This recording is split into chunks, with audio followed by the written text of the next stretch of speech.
On entend parfois que la santé des sols se dégrade.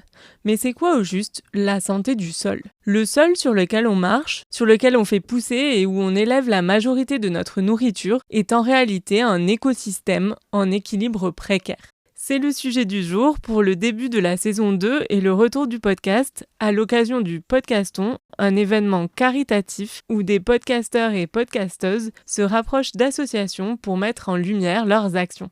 De mon côté, j'ai pris contact avec l'AFES, l'Association française pour l'étude du sol, une association qui rassemble les différentes professions intéressées par le sol en France et dont je vous parlerai plus en détail à la fin de cet épisode. D'ailleurs, pour le préparer, j'ai échangé avec son président, Alain Broman, qui est aussi chercheur émérite à l'IRD, l'Institut de recherche pour le développement, et dont vous allez aussi entendre la voix de temps en temps au fil de cet épisode. Bonne écoute! La Minute Science de MC et Talsa Science. Mais qui prend toujours plus de temps parce qu'elle est Talsa Science. Quand les terres ont émergé de l'eau, il n'y avait pas de sol.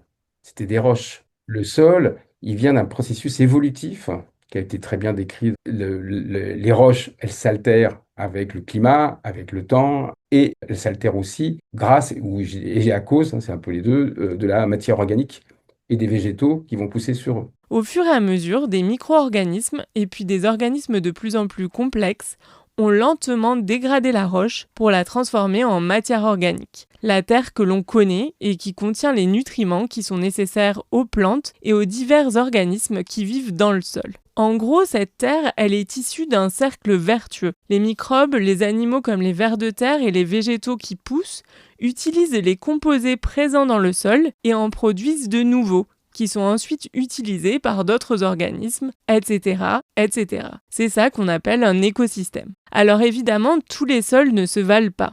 Certains sols sont plus vivants que d'autres, ont plus de minéraux ou bien plus de matière organique, et leur bonne santé est définie en fonction de leur potentiel. Et nous dit en gros si cet écosystème fonctionne bien comme prévu ou pas vraiment. Certains éléments peuvent venir le perturber. Il y a l'érosion, le fait que la terre et les micro-organismes qu'elle contient soient emportés par le vent, l'eau, ou encore quand, vous savez, la terre qu'on trouve sur les carottes ou les pommes de terre, ça aussi, c'est quelque chose qu'on enlève.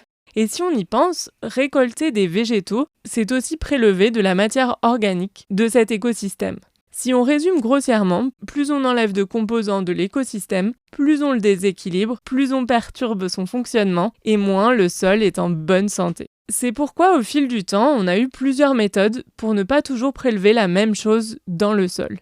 Les agriculteurs pouvaient faire des rotations entre différentes cultures et parfois laisser leur terre en jachère, c'est-à-dire ne pas la cultiver le temps qu'elle récupère. Je ne sais pas si c'est le cas pour vous aussi, mais de mon côté, je me rappelle avoir appris ce terme à l'école primaire il y a très longtemps. Une autre manière de rendre de la matière organique au sol, c'était de combiner l'élevage et les cultures dans une même exploitation, ce qui permettait en quelque sorte de préserver ou de recréer une sorte d'écosystème à l'échelle de l'exploitation. Après la Deuxième Guerre mondiale, l'agriculture s'est industrialisée pour devenir l'agriculture intensive qu'on connaît aujourd'hui.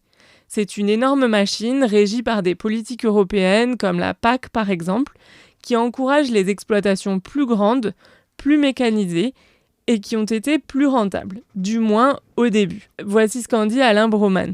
Et donc, en fait, on est revenu à le sol comme une surface, et ce qui lui manquait, il fallait l'ajouter, quoi. En gros, il manquait le phosphore, les engrais. Ce qui nous embête, on homogénise le système, on fait de la monoculture intensive, donc forcément, quand vous faites un système comme ça, vous dérégulez votre système écologique, et donc là, c'est des pathogènes qui apparaissent. En fait, tout ça, c'est des choses qu'on connaît très bien en écologie, hein. Quand vous dérégulez un système, la pathogénicité, elle apparaît en général.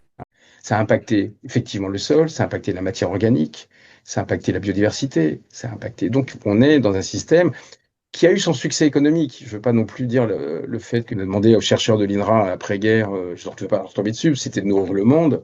Donc, on a augmenté la productivité d'un facteur 4, je crois, ou 5. Voilà, il y a eu des effets quand même très positifs de cette agriculture-là, mais avec des externalités environnementales extrêmement fortes. Perte de biodiversité, hein, les sols, quand vous mécanisez et quand vous faites du labour, vous enlevez les champignons, vous enlevez la faune du sol, les vers de terre, enfin, en tout cas, vous les impactez.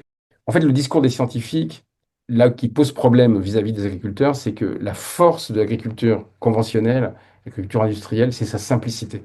On labourait, ça homogénéisait le système. Quand il y avait un problème, on mettait des pesticides. Quand il y avait un problème d'herbe, on met des herbicides ou on laboure. Quand il manque quelque chose, on l'ajoute. Que ce soit dans le climat méditerranéen, dans le climat bossois ou dans le climat du Nord, bon, on fait la même chose. Bon, avec des doses, je caricature un peu. Mais au passage, dans cette vision très simplifiée, on a perdu tout l'écosystème. Les micro-organismes du sol, par exemple, ont pu être perturbés. Certains ont pris le dessus et il y en a trop, d'autres ont pu être éradiqués par des pesticides. On a en gros, entre guillemets, cassé ce système qui fonctionnait relativement bien, tout seul, sans intervention humaine. Et c'est là qu'on dit que la santé du sol s'est dégradée. Pour faire une analogie avec la santé humaine, c'est comme si le système immunitaire avait été complètement détruit ou déréglé, et maintenant le sol a besoin de beaucoup de médicaments ou d'apports de l'extérieur pour fonctionner comme on aimerait qu'il fonctionne, et continuer à nous rendre les services dont on a besoin en tant qu'humain. Par exemple, la matière organique contenue dans le sol absorbait le surplus d'eau quand il y avait de fortes pluies. Et on voit bien avec toutes les inondations de nos jours que c'est moins le cas. Et c'est notamment parce qu'environ la moitié de cette matière organique a disparu depuis les années 50. Écoutons à nouveau Alain Broman. Il faut aider les agriculteurs à bouger parce que tout seuls, ils n'y arriveront pas. Je me méfie du yaka faucon, quoi. Parce que je sais que le monde agricole, il est soumis à plein de normes, plein de règles. Il y a la PAC. C'est vraiment pas facile d'être agriculteur. Oui. Et le monde scientifique, il doit aussi se mobiliser pour aider le monde agricole. Là, là, il faut sortir d'un académisme pur et dur et qu'il y ait beaucoup plus de liaisons. Et donc voilà, il faut aussi réhabiliter un écosystème d'interaction entre le monde scientifique, le monde des bureaux d'études, le monde des chambres d'agriculture. Et donc, tout ça, ça doit fonctionner ensemble parce qu'on a un but commun. Il est quand même effectivement qu'on préserve les sols et qu'on donne une nourriture qui soit de la plus grande qualité possible. Et justement, cette idée de créer un écosystème entre les différents acteurs du sol, ça fait partie des missions de l'AFES, dont Alain Broman, que vous avez entendu, est président. Fondée en 1934 comme une société savante, l'Association pour l'étude du sol cherche aujourd'hui à valoriser la pédologie, la science de l'étude du sol, au-delà du monde scientifique purement académique. Pour ce faire, elle propose des formations aux personnes qui travaillent sur le sol pour apprendre à le décrire et à mieux le comprendre. Elle organise aussi les Journées mondiales du sol, où une journée peut être dédiée à chacun des secteurs qui ont un impact sur celui-ci, comme la politique ou l'agriculture. Enfin, elle amène les sciences du sol jusqu'à vous. Ça prend plusieurs formes, comme par exemple des cahiers à destination des enseignants pour sensibiliser leurs élèves aux problématiques du sol, ou bien l'organisation de rencontres artistiques pour le grand public autour du thème du sol, encore une fois. Elles auront lieu à Angers les 22 et 23 mai prochains. Et enfin, et c'est le sujet dont j'avais le plus envie de vous parler ici, parce que c'est comme ça que vous pourriez avoir à votre échelle un impact vous-même, l'AFES regroupe aussi des projets de sciences participatives sur le sol. Il y en a plus d'une trentaine que vous pouvez aller voir sur leur site. Je vous mettrai aussi un lien en description et je vais laisser le mot de la fin à Alain Broman qui va vous présenter certains de ces projets. Mais avant ça, je le remercie de m'avoir accordé une grosse heure de son temps pour parler de tout ça et j'aimerais très prochainement vous partager l'interview qu'on a faite ensemble dans son intégralité sur ce podcast. Dites-moi ce que vous en pensez et c'est à lui. Alors, il y a des projets participatifs qui sont liés, par exemple, à la biodiversité de votre jardin.